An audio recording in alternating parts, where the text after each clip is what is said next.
بسم الله الرحمن الرحيم. يا أيها المزمل قم الليل إلا قليلا نصفه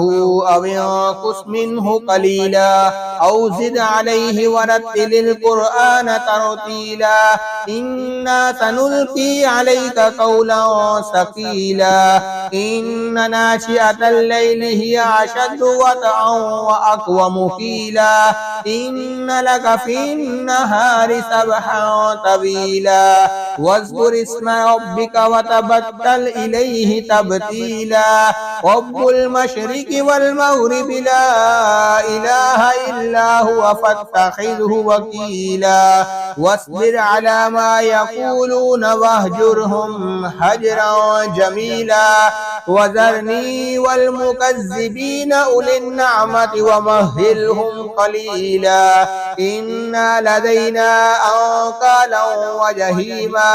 وطعاما ذا غصة وعذابا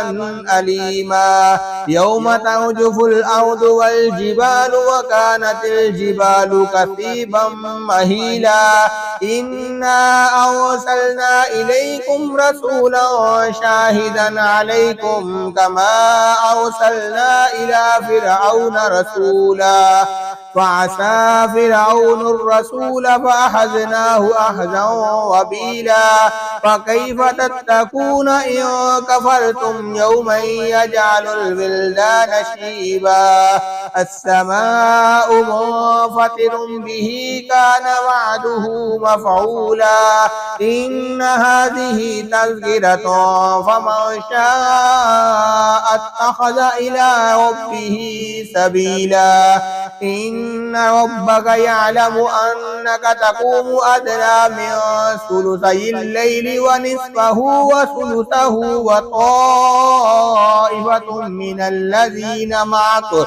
والله يقدر الليل والنهار علم أن لن تحصوه فتاب عليكم فاقرؤوا ما تيسر من القرآن علم أن سيكون منكم مرضى وآخرون يضربون في الأرض يبتغون